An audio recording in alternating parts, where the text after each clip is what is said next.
David Dorůžka is one of the Czech Republic's best jazz musicians. The guitarist studied at the Berklee College of Music in Boston and later spent time in New York and Paris. A few months ago, he released his latest album, Autumn Tales. Our tour of David Dorůžka's Prague begins at the Branické skály, a rocky outcrop overlooking the Vltava, close to where the 37-year-old was raised in a musical household. His grandfather was the jazz expert and writer Lubomír Dorůžka, while his father Petr is a well-known music journalist. The Branické skály, these rocks, they are part of some very old rocks which have been here since prehistoric times. I don't know much about it, but somehow I even get that feeling every time that I come here. And it's a beautiful wood, and it's just a nice walk, and also it's a really great view of the whole city of Prague from here. And I have a lot of memories of this place from my childhood, so it's really a special place to me. I've often passed Branické skály from below, and I had no idea, and it's very steep from below, I had no idea there was a kind of place you could come up here and walk and see this amazing view. Yeah, that's true. I think actually not that many people know about it, because you don't see so many people here usually. So yeah, it's really a special and a hidden place, and at the same time, you can see the whole of Prague from here, and it's not that far from the center. So that's another thing that I like it, that it's kind of secret, and it's never crowded here. One unfortunate thing is, I guess, because it's a very steep fall to the valley below, there's a kind of wire mesh in front of this pathway here. Yeah, that's true. Well, actually, I don't know how it is now, but there used to be a hole, and then I think there used to be a gate in the fence a little bit further south, where you could actually walk down the hill, where it was not that steep. But the main wall of the rocks is very steep, so it's for a good reason that there's this fence. And what kind of an area is it here? The place you live just around the corner here is called Zelený pruh, which means, I guess, like green zone or something? Green lane, I think, would be sort of a good translation. Yeah, that's where I grew up, where my parents still live these days, and my sister with her family, her husband and her kids, and where my grandfather and grandmother also used to live. So, yeah, in this house, that's where I spent my childhood. That seems like a very minority experience to me, to live in Prague, but live in a big family home with several generations. In fact, I can't think of anybody I know who has had that experience here. I think in this part of town, actually, it's quite common, because you see mostly these family houses. I think it's typical in some parts, probably not typical in others. So, yeah, I guess I was very fortunate to have this experience. From Branické skály, Dorůžka and I walked down a series of steps to Branick, the district by the Vltava the guitarist calls home today. There he leads me to the lively and welcoming Periferia Cafe, as impressive a spot as you're likely to find on the periphery of Prague. I've known it for about 4 years, since I moved to the apartment where I live with my family these days in Starý Braník, old Braník. It's just a really beautiful cafe, I think. And again, a place that's kind of hidden. Not that many people know about it, and it's somehow special to me. The service is very nice always. They have some great food, really fresh and really tasty, and they change the menu very often. And usually they play nice music here too. That's another thing that I like a lot about it. Do cafes like this, especially in more out-of-the-way parts of Prague, serve in some sense as a kind of culture centre? It's a place to go and feel part of a community. I think in some ways, yes. I have to say that I think that this kind of place is quite special. If we remember that we are sort of on the outskirts of Prague. I don't think that there's that many cafes on this level on the outskirts. I'm sure that there are in the center, but that's what's actually special to me about this place, I guess. And for you, generally speaking, what makes a good cafe? The coffee or the drinks in general, the food, if they serve food, which this place does, and really good food at very reasonable prices. The service, of course, and the environment or the whole vibe that the place has, and that's not easy to put in words. Also for me, what's important with the cafe is windows. You have to have big windows onto the street. Maybe there isn't much to see in Branick, but at least you feel like you're on the street. I totally agree. Windows are important, and there's huge windows here. Actually, since it's night at this time, but there are some remarkable things to see in Branick, even though one wouldn't notice them maybe right away. But actually, what we are looking at out of this window next to us is it's an old abbey, I think, or monastery from maybe the 17 or 1800s. It's totally run down now, and I think somebody's trying to build a brewery in there, or it has some sort of other function now.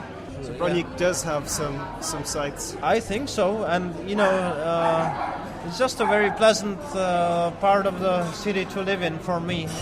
With these small houses, and still you sort of feel like you are in a small town or a big village, but you actually are in Prague. But it's very quiet and not hectic at all. That's what I like. Leaving Branick, David Dorůžka and I take a tram along the river before crossing at the Jurasek Bridge and making our way to Jazzdok, a cool music venue on the loch under the embankment Janačkovo Nábřeží. It's too loud to record inside on a busy Friday night, so we stand in the doorway as punters pass. Jazzdok is the best venue to listen to jazz music in Prague, and it's a place where I perform quite often. Actually, in Prague is, I think, the place where I perform the most often, definitely, without question.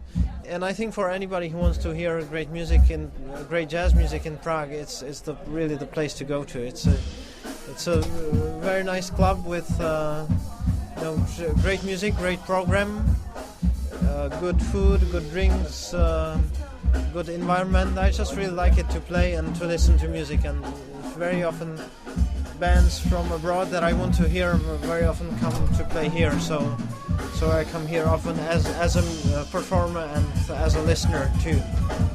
What makes it better as a venue? Is it the fact that it is purpose-built as a music venue? Hard to say. I don't know so much about that, but I think it's just the vibe and also the people who run it, the owner, who is a real jazz fan and a guy who wants to have this place as really a place for music, not just a place to drink, while music is playing.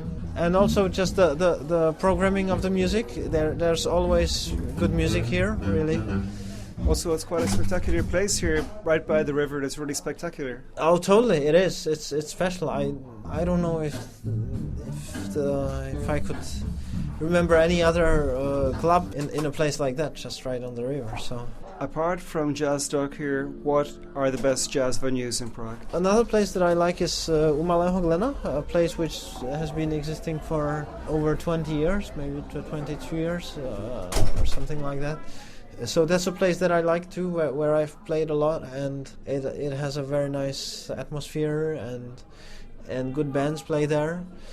Other than that, it's pretty difficult. There's a bunch of other jazz venues in Prague, and when tourists or foreigners come to Prague, they are very often very surprised how many that you actually see, jazz club this and jazz club that all over Prague. But really, I think the reality is that many of those places are places where there is some sort of jazz music playing, but it's not really important what kind of music and whether it's good or bad. And the most important thing is to get a lot of tourists in, and the goal is that they drink as much beer as possible, and not the quality of music, So that's not true for Jazzdok, definitely, and that's why I like this place. I have the perception that jazz was the most popular music among Czech intellectuals, say before the mid-1960s, but from that time it has been less popular. What state is the jazz scene in today in Prague? I think today it's in a very good state, actually.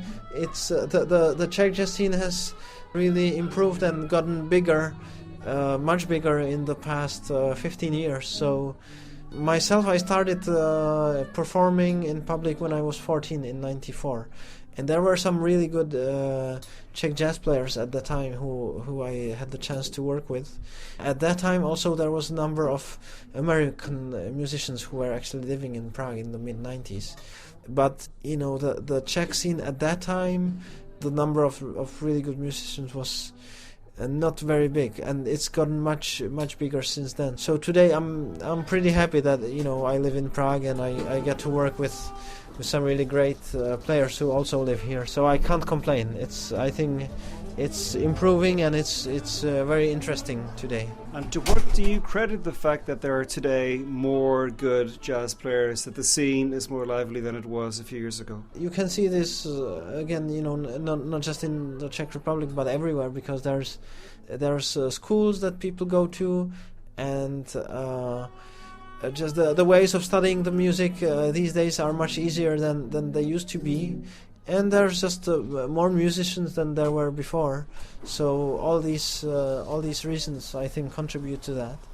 And hopefully it also means that more people are interested in the music, or at least more musicians, but perhaps more public in general as well. So that's a good thing. Do you have a sense that the audience is bigger than it was, say, 15 or 20 years ago? It's very difficult to measure, but I see that there's better venues and there's more people who come to listen to the music than just people who just come to drink beer to the music. So in that way, I feel good about that. It's not like suddenly there would be, you know, crowds and thousands of people coming to jazz concerts. That's not happening, but I'm optimistic, you know, in this way. I think there's people who like this music and who appreciate it, and that's important. It's not the number of people, but that there are some people who are into it. Leading Czech guitarist David Dorůžka was Ian Willoughby's guest in the latest edition of My Prague.